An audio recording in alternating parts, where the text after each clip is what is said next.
ਵੱਡੀ ਗਿਣਤੀ ਦੇ ਵਿੱਚ ਜਿਹੜੇ ਨੌਜਵਾਨ ਨੇ ਉਹ ਰੋਜ਼ ਹੀ ਸੈਂਕੜਿਆਂ ਦੀ ਗਿਣਤੀ ਦੇ ਵਿੱਚ, ਇੱਕ ਨਹੀਂ ਦੋ ਨਹੀਂ, ਸੈਂਕੜਿਆਂ ਦੀ ਗਿਣਤੀ ਦੇ ਵਿੱਚ ਨਸ਼ੇ ਨੂੰ ਛੱਡ ਕੇ ਗੁਰੂ ਵਾਲੇ ਬਣ ਰਹੇ ਨੇ, ਆਪਣੇ ਘਰ ਵੱਲ ਨੂੰ ਮੁੜ ਰਹੇ ਨੇ ਤੇ ਇਹ ਬਹੁਤ ਵੱਡੀ ਖੁਸ਼ੀ ਦੀ ਲਹਿਰ ਆ। ਸੰਤ ਜਰਨੈਲ ਸਿੰਘ ਖਾਲਸਾ ਭਿੰਡਰਾਂ ਵਾਲਿਆਂ ਤੋਂ ਬਾਅਦ ਜਿਹੜੀ ਖੜੋਤ ਆ ਗਈ ਸੀਗੀ ਨੌਜਵਾਨੀ ਦੇ ਵਿੱਚ, ਦੇਖਦੀ ਸੀ ਸੰਗਤ ਵੀ ਕੋਈ ਸਾਨੂੰ ਲੀਡਰ ਮਿਲਣਾ ਚਾਹੀਦਾ, ਉਹ ਭਾਈ ਅੰਮ੍ਰਿਤਪਾਲ ਸਿੰਘ ਦੇ ਰੂਪ ਦੇ ਵਿੱਚ ਮਿਲ ਗਿਆ। ਪੰਜਾਬ ਨੂੰ ਬਹੁਤ ਸਾਰੀਆਂ ਚੁਣੌਤੀਆਂ ਦਾ ਸਾਹਮਣਾ ਇਸ ਟਾਈਮ ਕਰਨਾ ਪੈ ਰਿਹਾ, ਬਹੁਤ ਮਸਲੇ ਨੇ।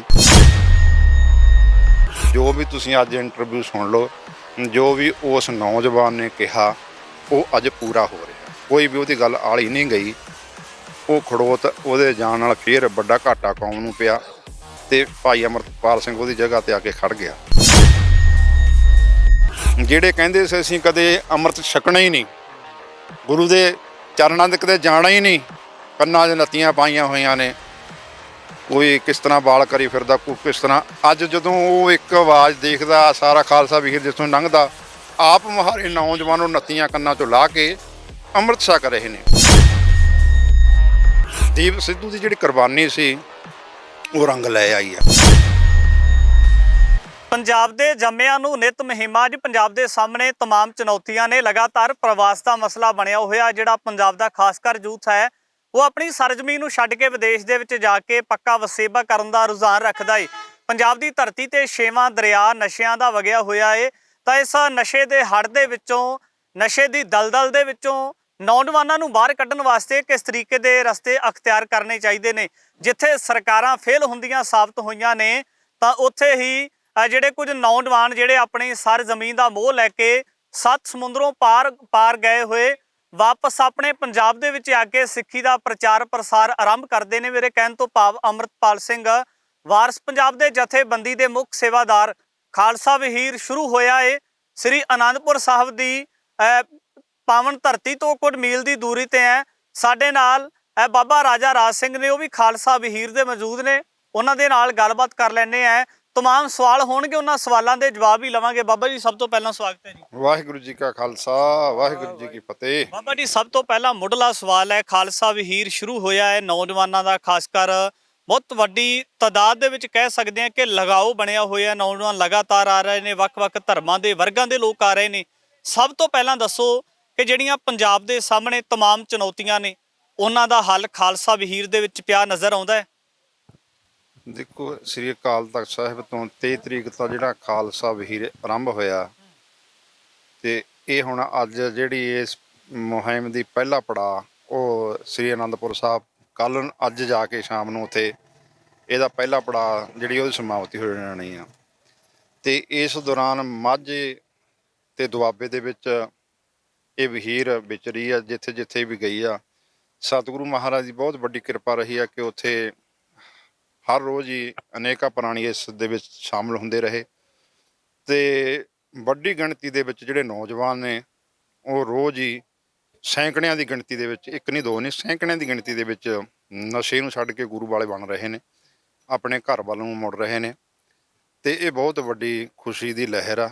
ਗੱਲ ਹੈ ਕਿ ਪੰਥ ਨੂੰ ਬਹੁਤ ਚਿਰਾਂ ਬਾਅਦ ਇਹ ਜਿਹੜਾ ਸਮਾਂ ਮਿਲਿਆ, ਸੰਤ ਜਰਨੈਲ ਸਿੰਘ ਖਾਲਸਾ ਭਿੰਡਰਾਂ ਵਾਲਿਆਂ ਤੋਂ ਬਾਅਦ ਜਿਹੜੀ ਖੜੋਤ ਆ ਗਈ ਸੀਗੀ ਨੌਜਵਾਨੀ ਦੇ ਵਿੱਚ, ਦੇਖਦੀ ਸੀ ਸੰਗਤ ਵੀ ਕੋਈ ਸਾਨੂੰ ਲੀਡਰ ਮਿਲਣਾ ਚਾਹੀਦਾ, ਉਹ ਭਾਈ ਅੰਮ੍ਰਿਤਪਾਲ ਸਿੰਘ ਦੇ ਰੂਪ ਦੇ ਵਿੱਚ ਮਿਲ ਗਿਆ। ਉਹਨਾਂ ਦੀ ਕਮੀ ਭਾਈ ਅੰਮ੍ਰਿਤਪਾਲ ਸਿੰਘ ਕਿਤੇ ਨਾ ਕਿਤੇ ਪੂਰੀ ਕਰਦੇ ਨਜ਼ਰ ਆ ਰਹੇ ਨੇ ਤੇ ਸੰਤਾਂ ਤੋਂ ਬਾਅਦ ਬਹੁਤ ਵੱਡੀ ਇਹ ਲਹਿਰ, ਇੱਕ ਸਿੱਖੀ ਨੂੰ ਜਿਹੜਾ ਨਵਾਂ ਮੋੜਾ ਪਿਆ ਨੌਜਵਾਨੀ ਦਾ। ਨਹੀਂ ਤਾਂ ਜਿਹੜੀਆਂ ਸਰਕਾਰਾਂ ਨੇ ਉਹਨਾਂ ਨੇ ਕੋਈ ਸਿੱਖੀ ਨੂੰ ਖ਼ਤਮ ਕਰਨ ਵਾਸਤੇ, ਪੰਜਾਬ ਨੂੰ ਖ਼ਤਮ ਕਰਨ ਵਾਸਤੇ ਸੈਂਟਰ ਦੇ ਵਿੱਚ RSS BJP ਦੀ ਸਰਕਾਰ ਆ। ਉਹ ਪੰਜਾਬ ਨੂੰ ਹਰ ਸਮੇਂ ਕਿਸ ਤਰ੍ਹਾਂ ਇਹ ਸਿੱਖ ਖ਼ਤਮ ਹੋਣ, ਇਹ ਗੂੰਦਾਂ ਗਾਉਂਦੇ ਰਹਿੰਦੇ ਨੇ। ਪੰਜਾਬ ਨੂੰ ਬਹੁਤ ਸਾਰੀਆਂ ਚੁਣੌਤੀਆਂ ਦਾ ਸਾਹਮਣਾ ਇਸ ਟਾਈਮ ਕਰਨਾ ਪੈ ਰਿਹਾ, ਬਹੁਤ ਮਸਲੇ ਨੇ।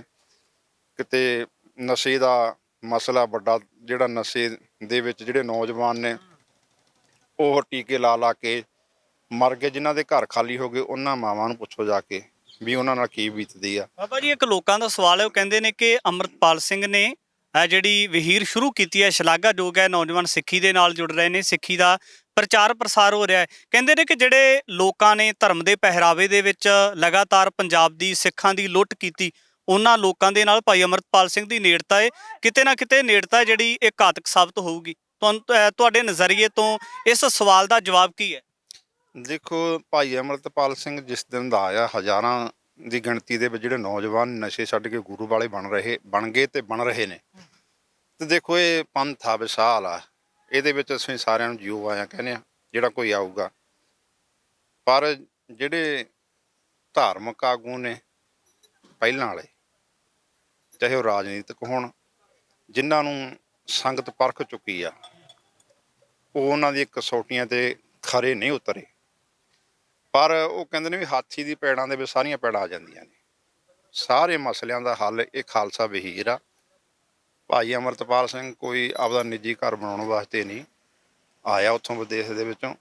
ਇਹ ਜਿਹੜੀ ਸਾਰੀ ਖਾਲਸਾ ਵਹੀਰ ਅੱਜ ਤੁਸੀਂ ਦੇਖ ਰਹੇ ਹੋ, ਉਹ ਸਾਡਾ ਛੋਟਾ ਵੀਰ ਦੀਪ ਸਿੱਧੂ, ਉਹਦਾ ਜਿਹੜਾ ਉਹਨੇ ਸ਼ਹਾਦਤ ਦਿੱਤੀ ਹੈ, ਉਹਨੇ ਮਸਲੇ ਪੰਜਾਬ ਦੇ ਚੱਕੇ ਸੀ ਉਦੋਂ। ਸਾਰੇ ਜੋ ਵੀ ਤੁਸੀਂ ਅੱਜ ਇੰਟਰਵਿਊ ਸੁਣ ਲਓ, ਜੋ ਵੀ ਉਸ ਨੌਜਵਾਨ ਨੇ ਕਿਹਾ, ਉਹ ਅੱਜ ਪੂਰਾ ਹੋ ਰਿਹਾ। ਕੋਈ ਵੀ ਉਹਦੀ ਗੱਲ ਆਲੀ ਨਹੀਂ ਗਈ। ਉਹ ਖੜੋਤ ਉਹਦੇ ਜਾਣ ਨਾਲ ਫਿਰ ਵੱਡਾ ਘਾਟਾ ਕੌਮ ਨੂੰ ਪਿਆ ਤੇ ਭਾਈ ਅਮਰਤਪਾਲ ਸਿੰਘ ਉਹਦੀ ਜਗ੍ਹਾ ਤੇ ਆ ਕੇ ਖੜ ਗਿਆ। ਜੇ ਉਹ ਸੰਗਤ ਚਾਹੁੰਦੀ ਸੀ, ਨੌਜਵਾਨ ਦੇਸਾਂ ਵਿਦੇਸਾਂ ਦੇ ਵਿੱਚ ਜਿਹੜੇ ਬੈਠੇ ਸੋ ਚਲੇ ਗਏ, ਉਹ ਵੀ ਇਹ ਚਾਹੁੰਦੇ ਸੀ ਵੀ ਪੰਜਾਬ ਕਿਸ ਤਰ੍ਹਾਂ ਬਚ ਸਕਦਾ। ਸਰਕਾਰਾਂ ਨੇ ਕੋਈ ਛੱਡੀ ਨਹੀਂ ਕੋਈ ਕਮੀ ਪੰਜਾਬ ਨੂੰ ਖਤਮ ਕਰਨ ਵਾਸਤੇ। ਇੱਕ ਸਾਡੀ ਨਸਲ ਕੁਸ਼ੀ 84 ਦੇ ਵਿੱਚ ਸਾਹਮਣੇ ਕੀਤੀ, ਸੰਤ ਜਰਨੈਲ ਸਿੰਘ ਭਿੰਡਰਾਂਵਾਲੇ ਨੇ ਸ਼ਹਾਦਤ ਦਿੱਤੀ। ਹਜ਼ਾਰਾਂ ਨੌਜਵਾਨ ਉਹਦੇ ਵਿੱਚ ਸ਼ਹੀਦ ਹੋ ਗਏ। ਬੀਬੀਆਂ ਦੀ ਬੇਅਦਬੀ, ਗੁਰੂ ਸਾਹਿਬ ਦੀ ਬੇਅਦਬੀ, ਗੁਰੂ ਸਾਹਿਬ ਦੇ ਜਿਹੜੇ ਹਰਮੰਦਰ ਢਾਏ ਗਏ ਤੇ ਬਹੁਤ ਕੁਛ ਕੀਤਾ ਸਰਕਾਰਾਂ ਨੇ ਸਾਡੇ ਨਾਲ। ਬਹੁਤ ਨਿਰਾਸ਼ਾ ਸੀਗੀ। ਤੇ ਅੱਜ ਫਿਰ ਉਹ ਪੰਥ ਬਾਜਾਂ ਵਾਲੇ ਦਾ ਇੱਥੇ ਅਸੀਂ ਇੱਕ ਤੁਕ ਯਾਦ ਆ ਜਾਂਦੀ ਹੈ, ਮੰਨੂ ਸਾਡੀ ਦਾਤਰੀ, ਅਸੀਂ ਮੰਨੂ ਦੇ ਸੋਏ, ਜਿਉਂ ਜਿਉਂ ਮੰਨੂ ਵੱਡਾ ਅਸੀਂ ਦੂਣ ਸਬਾਏ ਹੋਏ। ਇਹ ਪੰਥ ਆ ਬਾਜਾਂ ਵਾਲੇ ਦਾ। ਇਹ ਐਸੀ ਮਹਾਰਾਜ ਕਹਿੰਦੇ ਵੀ ਐਸੀ ਹਵਾ ਚਲਾਊਂਗਾ ਵੀ ਜਿੱਧਰ ਦੀ ਜਾਊਗੀ ਉਹ ਆਪ ਹੀ ਅੰਮ੍ਰਿਤਧਾਰੀ ਗੁਰਸਿੱਖ। ਉਹ ਸਮਾਂ ਤੁਹਾਨੂੰ ਦੇਖਣ ਨੂੰ ਮਿਲ ਰਿਹਾ ਹੁਣ। ਜਿਹੜੇ ਕਹਿੰਦੇ ਸੀ ਅਸੀਂ ਕਦੇ ਅੰਮ੍ਰਿਤ ਛਕਣਾ ਹੀ ਨਹੀਂ, ਗੁਰੂ ਦੇ ਚਰਨਾਂ ਦੇ ਕਦੇ ਜਾਣਾ ਹੀ ਨਹੀਂ, ਕੰਨਾਂ 'ਚ ਨੱਤੀਆਂ ਪਾਈਆਂ ਹੋਈਆਂ ਨੇ, ਕੋਈ ਕਿਸ ਤਰ੍ਹਾਂ ਵਾਲ ਕਰੀ ਫਿਰਦਾ, ਕੋਈ ਕਿਸ ਤਰ੍ਹਾਂ। ਅੱਜ ਜਦੋਂ ਉਹ ਇੱਕ ਆਵਾਜ਼ ਦੇਖਦਾ, ਸਾਰਾ ਖਾਲਸਾ ਵੀਰ ਜਿੱਥੋਂ ਲੰਘਦਾ, ਆਪ ਮੁਹਾਰੇ ਨੌਜਵਾਨ ਨੱਤੀਆਂ ਕੰਨਾਂ 'ਚੋਂ ਲਾ ਕੇ ਅੰਮ੍ਰਿਤ ਛਕ ਰਹੇ ਨੇ।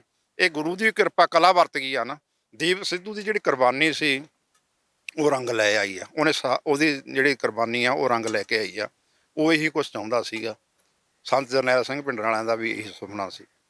ਗੁਰੂ ਗੋਬਿੰਦ ਸਿੰਘ ਸਾਹਿਬ ਮਹਾਰਾਜਿਆਂ ਦਾ ਵੀ ਇਹੀ ਸੁਪਨਾ ਸੀ। ਏਕ ਪਿਤਾ ਏਕ ਸਕੇ ਹਮ ਬਾਰਕ, ਸਭੇ ਸਾਂਝੀ ਬਾਲ ਸਦਾ ਕੋਈ ਨਾ ਦਿਸੇ ਬਾਹਰ ਜੀ। ਉਹ ਸਾਰੇ ਧਰਮਾਂ ਦੇ ਸਤਿਕਾਰ ਆ ਜਿਹੜਾ ਖਾਲਸਾ ਕਰਦਾ। ਤੇ ਅੱਜ ਸਾਰੇ ਧਰਮਾਂ ਦੇ ਜਿਹੜੇ ਲੋਕ ਨੇ, ਤੁਸੀਂ ਦੇਖਿਆ ਹੀ, ਮੁਸਲਮਾਨ ਵੀਰ ਵੀ ਆਏ ਇੱਥੇ, ਹਿੰਦੂ ਵੀਰ ਵੀ ਇਸ ਮੁਹਿੰਮ ਦਾ ਹਿੱਸਾ ਬਣ ਰਹੇ ਨੇ, ਵੱਡੀ ਗਿਣਤੀ ਦਾ ਸਵਾਗਤ ਕਰ ਰਹੇ ਨੇ। ਪਰ ਜਿਹੜੇ ਸ਼ਰਾਰਤੀ ਨੇ ਕਿਤੇ ਨਾ ਕਿਤੇ, ਚਾਹੇ ਉਹ ਸਿੱਖਾਂ ਦੇ ਵਿੱਚ ਵੀ ਸਾਡੇ ਹੈਗੇ ਨੇ ਤੇ ਦੂਜੇ ਸ਼ਿਵ ਸੈਨਾ ਵਾਲੇ ਵੀ, ਸਾਰਿਆਂ ਦੇ ਵਿੱਚ ਸ਼ਰਾਰਤੀ ਅਨਸਰ ਹੁੰਦੇ ਨੇ। ਉਹ ਕੁਛ ਕਹੀ ਜਾਣ, ਪਰ ਅੱਜ ਪੰਜਾਬ ਦੇ ਜਿਹੜੇ ਲੋਕ ਨੇ, ਚਾਹੇ ਉਹ ਪੰਜਾਬ 'ਚ ਬੈਠੇ ਨੇ, ਚਾਹੇ ਵਿਦੇਸ਼ਾਂ ਦੇ ਵਿੱਚ ਬੈਠੇ ਨੇ, ਉਹਨਾਂ ਨੂੰ ਪੂਰਨ ਤੌਰ 'ਤੇ ਭਰੋਸਾ ਹੈ ਵੀ ਹੁਣ ਸਾਡਾ ਪੰਜਾਬ ਬਚ ਜੂਗਾ। ਨੌਜਵਾਨ ਜਿਹੜੇ ਨਸ਼ਿਆਂ ਤੋਂ ਬਚ ਜਾਣ, ਵੱਡੀ ਠੱਲ ਪੈ ਜੂਗੀ। ਜਿਹੜੀ ਨੌਜਵਾਨੀ ਸਾਡੀ ਨਸਲ ਕੁਸ਼ੀ ਸਾਡੀ ਪਿੱਠ ਪਿੱਛੇ ਕੀਤੀ ਜਾ ਰਹੀ ਸੀ ਨਸ਼ਿਆਂ ਦਾ ਹੜ੍ਹ ਵਗਾ ਕੇ, ਉਹਨੂੰ ਕਿਤੇ ਨਾ ਕਿਤੇ ਜਿਹੜਾ ਬੂਰ ਪੈਂਦਾ ਨਜ਼ਰ ਆ ਰਿਹਾ। ਵੱਡੀ ਗਿਣਤੀ ਦੇ ਵਿੱਚ, ਹਜ਼ਾਰਾਂ ਦੀ ਗਿਣਤੀ ਦੇ ਵਿੱਚ ਇਹ ਠੱਲ ਪਈ ਆ। ਨੌਜਵਾਨ ਅੰਮ੍ਰਿਤ ਛਕ ਰਹੇ ਨੇ, ਨਸ਼ੇ ਛੱਡ ਰਹੇ ਨੇ। ਤੇ ਸਾਡੇ ਕੋਲ ਹਰ ਰੋਜ਼ ਕੋਈ ਨਾ ਕੋਈ ਮਸਲਾ ਆਉਂਦਾ ਹੀ ਰਹਿੰਦਾ। ਨਵੇਂ ਜਿਹੜੇ ਆ ਕੇ ਜੁੜਦੇ ਨੇ, ਸਾਡੇ ਬੱਚੇ ਨੇ, ਇਹਨਾਂ ਦੇ ਨਸ਼ੇ ਛਡਾਓ। ਉਹ ਭਰਤੀ ਜਿਹੜਾ ਕੋਈ ਜ਼ਿਆਦਾ ਕਰਦਾ ਉਹ ਕੈਂਪ ਦੇ ਵਿੱਚ ਭੇਜਿਆ ਜਾਂਦਾ, ਬਾਕੀ ਨਹੀਂ ਤਾਂ ਗੁਰੂ ਸਾਹਿਬ ਦੀ ਕਿਰਪਾ ਹੀ ਹੋ ਜਾਂਦੀ ਆ। ਕਿਰਪਾ ਹੀ ਆ। ਦੇਖੋ, ਨਸ਼ੇ ਹੋਰ ਵੀ ਛਡਾਉਂਦੇ, ਕੈਂਪ ਲੱਗੇ ਹੋਏ ਨੇ, ਉਹ ਜਾਂਦੇ ਨੇ, ਫਿਰ ਕਹਿੰਦੇ ਨੇ ਵੀ ਸਾਡਾ ਕਈ ਵਾਰੀ ਛਡਾਤਾ ਇਹਦਾ ਨਸ਼ਾ, ਫਿਰ ਲੱਗ ਗਿਆ। ਪਰ ਇੱਥੇ ਮਨ ਦੇ ਉੱਤੇ ਅਸਰ ਹੁੰਦਾ। ਕੋਈ ਵੀ ਚੀਜ਼ ਆ, ਜਿਹੜੇ ਹੁਣ ਫਾਹਾ ਲੈ ਕੇ ਮਰਦੇ ਨੇ ਜਾਂ ਜ਼ਹਿਰ ਪੀ ਕੇ ਕਿਸੇ ਦਾ ਮਰਨ ਨੂੰ ਜੀਅ ਕਰਦਾ ਵਾ, ਉਹ ਮਨ ਦੇ ਉੱਤੇ ਜਦੋਂ ਇਹਦਾ ਅਸਰ ਹੋ ਜਾਂਦਾ ਕਿਸੇ ਚੀਜ਼ ਦਾ, ਉਹ 1 ਮਿੰਟ ਲੱਗਦਾ ਫਾਹਾ ਲੈਣ ਨੂੰ, 1 ਮਿੰਟ ਲੱਗਦਾ ਜ਼ਹਿਰ ਪੀਣ ਨੂੰ। ਇੱਥੇ ਜਦੋਂ ਮਨੋਂ ਦਿਸ਼ਾ, ਜਿਹੜੀ ਮਾਨਸਿਕ ਦਿਸ਼ਾ, ਉਹ ਵਿਗੜ ਜਾਂਦੀ ਹੈ ਨੌਜਵਾਨ ਦੀ। ਉਹ ਫਿਰ ਉਹੋ ਜਿਹੀਆਂ ਗੱਲਾਂ ਕਰਦਾ ਜਾਂ ਉਹ ਦੁਬਾਰਾ ਫਿਰ ਲੱਗ ਜਾਂਦਾ। ਜਦੋਂ ਇੱਥੇ ਆਉਂਦਾ ਵਹੀਰ ਦੇ ਵਿੱਚ, ਇੱਥੇ ਰੰਗ ਢੰਗ ਦੇਖਦਾ, ਗੁਰੂ ਸਾਹਿਬ ਦੀ ਬਾਣੀ ਸੁਣਦਾ, ਜਿਹੜੇ ਰਾਗੀ ਢਾਡੀ ਨੇ ਉਹਨਾਂ ਦੀ ਇਤਿਹਾਸ ਸੁਣਦਾ, ਭਾਈ ਸਾਹਿਬ ਦੇ ਵਚਨ ਸੁਣਦੇ ਨੇ, ਹੋਰ ਜਿਹੜੀਆਂ ਦੇਖਦੇ ਇੱਥੇ, ਉਹਦਾ ਜਿਹੜਾ ਮਨ ਉਹ ਹੋਰ ਹੋ ਜਾਂਦਾ, ਖੇੜੇ ਦੇ ਵਿੱਚ ਆ ਜਾਂਦਾ। ਗੁਰੂ ਸਾਹਿਬ ਆਪ ਹੀ ਕਿਰਪਾ ਕਰ ਦਿੰਦੇ ਨੇ, ਮੁੜ ਕੇ ਉਧਰ ਨਸ਼ੇ ਵੱਲੋਂ ਮੂੰਹ ਨਹੀਂ ਕਰਦਾ, ਉਹਦੇ ਮਨ ਦੇ ਵਿੱਚ ਗਹਿਰਾ ਅਸਰ ਹੋ ਜਾਂਦਾ। ਇਸ ਕਰਕੇ ਇਸ ਮੁਹਿੰਮ ਤੋਂ ਜਿਹੜੀ ਸੰਗਤ ਆ ਉਹ ਬਹੁਤ, ਉਹਨਾਂ ਨੂੰ ਵੱਡੀਆਂ ਆਸਾਂ ਨੇ। ਇੱਕ ਵੱਡਾ ਮੁੱਦਾ ਚੁੱਕਦੇ ਰਹੇ ਹੋ, ਨਿਹੰਗ ਸਿੰਘ ਜਥੇਬੰਦੀਆਂ ਦਾ ਵੱਖਰੇ ਬਾਟੇ ਨੂੰ ਲੈ ਕੇ ਅੰਮ੍ਰਿਤ ਛਕਾਉਂਦੇ ਨੇ ਜਾਂ ਲੰਗਰ ਵੱਖਰਾ ਵਰਤਾਇਆ ਜਾਂਦਾ ਹੈ। ਕੀ ਲੱਗਦਾ ਹੈ ਕਿ ਇਸ ਖਾਲਸਾ ਵਹੀਰ ਦੇ ਨਾਲ ਜਾਂ ਜਿਹੜੇ ਭਾਈ ਅੰਮ੍ਰਿਤਪਾਲ ਸਿੰਘ ਆਏ ਨੇ ਉਹ ਇੱਕ ਵਧੀਆ ਸੰਦੇਸ਼ ਦੇ ਰਹੇ ਨੇ, ਇਹਦੇ ਨਾਲ ਵੀ ਬਦਲਾ ਆ ਸਕਦਾ ਹੈ ਕਿ ਜਿਹੜੇ ਬਾਟੇ ਵੱਖਰੇ ਤਿਆਰ ਕੀਤੇ ਜਾਂਦੇ ਨੇ ਜਾਂ ਇਸ ਤਰੀਕੇ ਦੇ ਨਾਲ ਜਿਹੜਾ ਵਖਰੇਵਾਂ ਪਾਇਆ ਜਾਂਦਾ ਹੈ ਸਿੱਖ ਧਰਮ ਦੇ ਵਿੱਚ? ਮੈਂ ਤਾਂ ਕਹਿੰਦਾ ਵੀ ਆਓ, ਆਹ ਦੇਖੋ ਜਿਹੜੇ ਸਾਡੇ ਦਲ ਨੇ, ਬੁੱਢਾ ਦਲ ਹੋ ਗਿਆ, ਆ ਬਕਾਲੀਏ ਹੋ ਗਏ, ਇਹਨਾਂ ਦੇ ਵਿੱਚ ਵੱਡਾ ਇਹਨਾਂ ਨੇ ਬਾਟੇ ਦੇ ਵਿੱਚ ਜਿਹੜਾ ਦੁਬਦਾ ਪਾਤੀ 2 ਬਾਟੇ ਕਰਦੇ ਨੇ ਅੰਮ੍ਰਿਤ ਦੇ, ਉਹਨਾਂ ਨੂੰ ਠੱਲ ਪਾਉਣ ਵਾਸਤੇ, ਰੋਕਣ ਵਾਸਤੇ ਵੀ ਇਹ ਮੁਹਿੰਮ। ਦੇਖੋ ਇੱਥੇ ਕੋਈ ਕਿਤੇ ਨਹੀਂ ਇਹਦੇ ਵਿੱਚ ਹੁੰਦਾ ਵਿਤਕਰਾ। ਜਿਹੜੇ 5 ਪਿਆਰੇ ਨੇ ਸਭ ਨੂੰ ਇੱਕੋ ਹੀ ਜਗ੍ਹਾ ਤੇ ਬਿਠਾ ਕੇ ਅੰਮ੍ਰਿਤ ਛਕਾਇਆ ਜਾਂਦਾ। ਜਦੋਂ ਗੁਰੂ ਸਾਹਿਬ ਦਾ ਅੰਮ੍ਰਿਤ ਛਕ ਲਿਆ ਫਿਰ ਉੱਥੇ ਜਾਤ ਪਾਤ ਰਹੀ ਹੋਈ ਨਹੀਂ। ਜਿਹੜਾ ਜਾਤ ਪਾਤ ਕਰਦਾ ਉਹ ਗੁਰੂ ਦਾ ਸਿੱਖ ਨਹੀਂ ਹੈਗਾ, ਅਸੀਂ ਉਹਨੂੰ ਮੰਨਦੇ ਹੀ ਨਹੀਂ। ਫਿਰ ਇਹ ਦਲਾਂ ਵਾਲੇ ਕਿਹੜੇ ਹਿਸਾਬ ਨਾਲ ਕਰਦੇ ਨੇ? ਇਹ ਸਾਰੇ ਸੰਗਤ ਨੇ ਨਕਾਰ ਦੇਣੇ ਆ ਉਹਨੂੰ ਵੀ। ਕਿਤੇ ਨਾ ਕਿਤੇ ਜਿਹੜਾ ਜਾਤ ਪਾਤ ਦੇ ਗੁਰੂ ਘਰਾਂ ਦੇ ਵਿੱਚ ਵੀ ਹੋ ਗਈ ਜਾਤ, ਪਰ ਕਈ ਡੇਰਿਆਂ ਦੇ ਵਿੱਚ ਵੀ ਆ। ਉਹ ਨਾਨਕਸਾਰਾਂ ਦੇ ਇੱਕ ਸਾਧ ਲਾਈ ਬੈਠਾ, ਇਹ ਮਾਰਾਂ ਦੇ ਭਾਂਡੇ ਨੇ, ਇਹ ਮਜ਼੍ਹਬੀਆਂ ਦੇ, ਜੱਟਾਂ ਦੇ। ਇਸ ਤਰ੍ਹਾਂ ਕਰਕੇ ਜਿਹੜੇ ਜਾਤ ਪਾਤ ਨੂੰ ਵੀ ਵੱਡੀ ਠੱਲ ਪੈ ਰਹੀ ਹੈ ਇੱਥੇ। ਮੈਂ ਤਾਂ ਕਹਿੰਦਾ ਜਿਹੜੇ ਰੌਲਾ ਪਾਉਂਦੇ ਨੇ, ਆਓ ਵਹੀਰ ਦੇ ਵਿੱਚ ਸ਼ਾਮਲ ਹੋਵੋ। ਇੱਥੇ ਇਹਨਾਂ ਨੂੰ ਰੋਕਣ ਵਾਸਤੇ ਇੱਕੋ ਹੀ ਹੱਲ ਆ, ਖਾਲਸਾ ਵਹੀਰ ਜਾ ਰਹੀ ਆ। ਇੱਥੇ ਕੋਈ ਜਾਤ ਪਾਤ ਨਹੀਂ ਕਰਨੀ ਨਹੀਂ ਦਿੰਦੇ, ਨਾ ਹੁੰਦੀ ਆ। ਗੁਰੂ ਸਾਹਿਬ ਦਾ ਜਿਹੜਾ ਸਿਧਾਂਤ ਆ ਉਹਨੂੰ ਲਾਗੂ ਕਰ ਰਹੇ ਆ। ਜਿਹੜੇ ਗੁਰੂ ਸਾਹਿਬ ਦਾ ਸਿਧਾਂਤ ਲਾਗੂ ਨਹੀਂ ਕਰ ਸਕਦੇ ਜਿਹੜੇ ਜਥੇਬੰਦੀਆਂ ਨੇ, ਉਹ ਫਿਰ ਕਿਵੇਂ ਆਪਦੇ ਆਪ ਨੂੰ ਗੁਰੂ ਸਾਹਿਬ ਦਾ ਕਹਿੰਦੇ ਨੇ ਵੀ ਅਸੀਂ ਸਰੂਪ ਆ, ਅਸੀਂ ਉਹਨਾਂ ਨੂੰ ਸਿੱਖ ਨਹੀਂ ਮੰਨਦੇ, ਨਾ ਅਸੀਂ ਉਹਨਾਂ ਨੂੰ ਮੰਨਦੇ ਆ। ਜਿਹੜੇ ਗੁਰੂ ਦੇ ਸਾਹਿਬ ਦੀ ਜਿਨ੍ਹਾਂ ਨੇ ਆਪਣੀ ਮਰਜ਼ਾਦਾ ਤੋੜੀ ਆ, ਗੁਰੂ ਸਾਹਿਬ ਦਾ ਸਿਧਾਂਤ ਤੋੜਿਆ, ਇੱਥੇ ਸਾਰਾ ਇੱਕੋ ਹੀ ਲਾਗੂ ਆ। ਜੋ ਵੀ ਗੁਰੂ ਸਾਹਿਬ ਨੇ 1699 ਦੇ ਵਿੱਚ ਮਰਜ਼ਾਦਾ ਬਣਾਈ ਸੀ, ਜੋ ਸਾਨੂੰ ਸਤਿਗੁਰਾਂ ਨੇ ਹੁਕਮ ਕੀਤਾ, ਜੋ ਮਰਜ਼ਾਦਾ ਦਿੱਤੀ, ਉਸੇ ਮਰਜ਼ਾਦਾ ਨੂੰ ਕਾਇਮ ਰੱਖਦਿਆਂ ਹੋਇਆਂ ਇਹ ਵਹੀਰ ਅੱਗੇ ਵੱਧ ਰਿਹਾ। ਸਿੱਖਾਂ ਦੇ ਵੱਲੋਂ ਜਦੋਂ ਵੀ ਕੋਈ ਐਕਸ਼ਨ ਕੀਤਾ ਜਾਂਦਾ ਤਾਂ ਜਿਹੜੀਆਂ ਖੱਬੇ ਪੱਖੀ ਧਿਰਾਂ ਨੇ ਉਹਨਾਂ ਦੇ ਬਹੁਤ ਤਕਲੀਫ ਹੁੰਦੀ ਹੈ। ਅੰਮ੍ਰਿਤਪਾਲ ਸਿੰਘ ਨੇ ਗੁਰਦੁਆਰਾ ਸਾਹਿਬਾਨ ਦੇ ਵਿੱਚੋਂ ਕੁਰਸੀਆਂ ਚੁਕਵਾਈਆਂ ਜਾਂਦੀਆਂ, ਜੋ ਕੁਝ ਹੁੰਦਾ ਹੈ, ਤਾਂ ਉਸ ਘਟਨਾਕ੍ਰਮ ਦੇ ਉੱਪਰ ਬਹੁਤ ਜ਼ਿਆਦਾ ਰੋਸ ਜਤਾਇਆ ਜਾ ਰਿਹਾ। ਇੱਥੋਂ ਤੱਕ ਕਿ 2013 ਦੇ ਵਿੱਚ ਜੇ ਗੱਲ ਕਰੀਏ, ਅਕਾਲ ਤਖਤ ਸਾਹਿਬ ਤੋਂ ਸਿੰਘ ਸਾਹਿਬਾਨ ਦੀ ਅਗਵਾਈ ਦੇ ਵਿੱਚ ਹੁਕਮਨਾਮਾ ਵੀ ਜਾਰੀ ਹੋਇਆ ਸੀ। ਇਸ ਗੱਲ ਨੂੰ ਕਿਵੇਂ ਦੇਖਦੇ ਹੋ? ਦੇਖੋ, ਜਿਹੜੇ ਗੁਰੂ ਸਾਹਿਬ ਦਾ ਬਰਾਬਰੀ ਕਰਦੇ ਨੇ, ਕੁਰਸੀਆਂ ਤੇ ਬਹਿੰਦੇ ਨੇ, ਉਹਨਾਂ ਨੂੰ ਇਹ ਚੰਗੀ ਨਹੀਂ ਲੱਗਦੀ। ਗੁਰੂ ਸਾਹਿਬ ਦੀ ਬਰਾਬਰੀ ਕਰਨੀ ਜਾਂ ਗੁਰੂ ਸਾਹਿਬ ਦੇ ਚਰਨਾਂ ਦੇ ਵਿੱਚ ਕੁਰਸੀ ਢਾਹ ਕੇ ਬੈਠਣਾ, ਇਹ ਕੋਈ ਚੰਗੀ ਗੱਲ ਨਹੀਂ ਹੈਗੀ। ਤਾਂ ਹੀ ਤਾਂ ਅਸੀਂ ਮਾਰ ਖਾ ਲਈ। ਹੁਕਮਨਾਮਾ ਜਾਰੀ ਹੋਇਆ ਅਕਾਲ ਤਖਤ ਸਾਹਿਬ, ਉਹਦੇ ਕੋਈ ਅਸਰ ਨਹੀਂ ਹੈਗਾ, ਚੰਗੀ ਗੱਲ ਖਾਤਰ ਹੀ ਹੋਇਆ। ਮੈਨੂੰ ਇਉਂ ਦੱਸੋ ਵੀ ਜਿਹੜੇ ਵੱਡੇ ਇਤਿਹਾਸਕ ਗੁਰਦੁਆਰੇ ਨੇ, ਉੱਥੇ ਕਿਸੇ ਗੁਰੂ ਘਰ ਦੇ ਵਿੱਚ ਕੁਰਸੀ ਦੇਖੀ ਆ ਤੁਸੀਂ ਨੇ? ਤੇ ਫਿਰ ਪਿੰਡਾਂ ਦੇ ਵਿੱਚ ਕਿਵੇਂ ਆ ਗਈਆਂ? 5-7 ਸਾਲਾਂ ਤੋਂ ਰਿਵਾਜ ਹੋ ਗਿਆ। ਜੇ ਇਹਨਾਂ ਨੂੰ ਨਾ ਠੱਲ ਪਾਉਂਦੇ, ਨਾ ਉੱਥੇ ਕੋਈ ਗੱਲਬਾਤ ਹੁੰਦੀ, ਮੁੜ ਕੇ ਇਹਨਾਂ ਨੇ ਤਾਂ ਉੱਥੇ ਫਿਰ ਕਹਿਣਾ ਸੀ ਮੰਜੇ ਵੀ ਲਾ ਕੇ ਅਸੀਂ ਸੌਵਾਂਗੇ ਦਰਬਾਰਾਂ ਦੇ ਵਿੱਚ।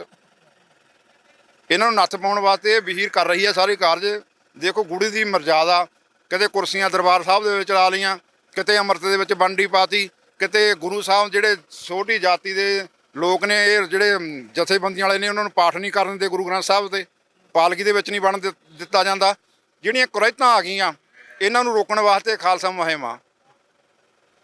ਜਿਹੜੀ ਗੁਰੂ ਦੀ ਮਰਜ਼ਾਦਾ 5-7 ਸਾਲਾਂ ਤੋਂ ਕੁਰਸੀਆਂ ਲੱਗੀਆਂ ਨੇ। ਸਾਡੀ ਹੱਥ ਬੰਨ੍ਹ ਕੇ ਅਪੀਲ ਆ ਸਾਰੀ ਸੰਗਤ ਨੂੰ ਵੀ ਜਿਹੜੇ ਗੁਰੂ ਘਰਾਂ ਦੇ ਵਿੱਚ ਕੁਰਸੀਆਂ ਪਈਆਂ ਨੇ, ਚੱਕ ਕੇ ਬਾਹਰ ਲਾ ਦਿਓ, ਬਰਾਂਡੇ ਦੇ ਵਿੱਚ ਢਾਹ ਦਿਓ। ਗੁਰੂ ਸਾਹਿਬ ਨੂੰ ਨਮਸਤਕ ਹੋਵੋ ਤੇ ਬਰਾਂਡੇ ਦੇ ਵਿੱਚ ਆ ਕੇ ਬਹਿ। ਜੇ ਤੁਹਾਨੂੰ ਨਹੀਂ ਬੈਠਿਆ ਜਾਂਦਾ, ਉੱਥੇ ਅਸੀਂ ਗੁਰੂ ਸਾਹਿਬ ਦੇ ਚਰਨਾਂ ਦੇ ਵਿੱਚ ਆਪਣੇ ਸਰੀਰ ਦੇ ਦੁੱਖ ਹਟਾਉਣ ਜਾਂਦੇ ਆ, ਨਾ ਕਿ ਅਸੀਂ ਉੱਥੋਂ ਕੁਛ ਆਪਦਾ ਗੁਨਾਹ ਕਰਕੇ ਉਹਦੇ ਬਰਾਬਰ ਹੋਵੇ ਕਿ ਹੋਰ ਕੁਛ ਲੈ ਲਈਏ। ਇਸ ਕਰਕੇ ਸੰਗਤਾਂ ਨੂੰ ਅਪੀਲ ਆ, ਉਹ ਜਿਹੜੀਆਂ ਕੁਰਸੀਆਂ ਲੱਗੀਆਂ ਨੇ ਬਰਾਂਡਿਆਂ ਦੇ ਵਿੱਚ ਰੱਖ ਦਿਓ, ਸਾਨੂੰ ਕੋਈ ਪ੍ਰੋਬਲਮ ਨਹੀਂ। ਪਰ ਗੁਰੂ ਦੇ ਚਰਨਾਂ ਦੇ ਵਿੱਚ ਜੇ ਤੁਸੀਂ ਨਹੀਂ ਹਟਾਈਆਂ, ਫਿਰ ਖਾਲਸਾ ਵਹੀਰ ਜਿੱਥੇ ਜਿੱਥੇ ਸਾਨੂੰ ਮਿਲਣਗੀਆਂ, ਫਿਰ ਤਾਂ ਆਹੀ ਹਾਲ ਹੋਣਾ। ਨਿਹੰਗ ਸਿੰਘ ਜਥੇਬੰਦੀ ਦੇ ਆਗੂ ਬਾਬਾ ਰਾਜਾ ਰਾਜ ਸਿੰਘ ਦੇ ਨਾਲ ਗੱਲਬਾਤ ਕੀਤੀ ਹੈ ਤਾਂ ਜਿਹੜੀਆਂ ਤਮਾਮ ਵਿਪਰਵਾਦੀ ਜਿਹੜੀਆਂ ਕਹਿ ਸਕਦੇ ਹਾਂ ਕਿ ਪੱਖ ਆ ਚੁੱਕੇ ਨੇ, ਉਹਨਾਂ ਨੂੰ ਦੂਰ ਕਰਨ ਦੀ ਅਤੀ ਜ਼ਰੂਰਤ ਹੈ। ਔਰ ਖਾਲਸਾ ਵਹੀਰ ਦਾ ਜਿਹੜਾ ਕਦਮ ਉਠਾਇਆ ਜਾ ਰਿਹਾ ਬਹੁਤ ਸ਼ਲਾਘਾਯੋਗ ਹੈ। ਆਉਣ ਵਾਲੇ ਸਮੇਂ ਵਿੱਚ ਇਸ ਤਰ੍ਹਾਂ ਦੇ ਤਮਾਮ ਪੱਖ ਲੈ ਕੇ ਹਾਜ਼ਰ ਹੋਵਾਂਗੇ। ਧੰਨਵਾਦ।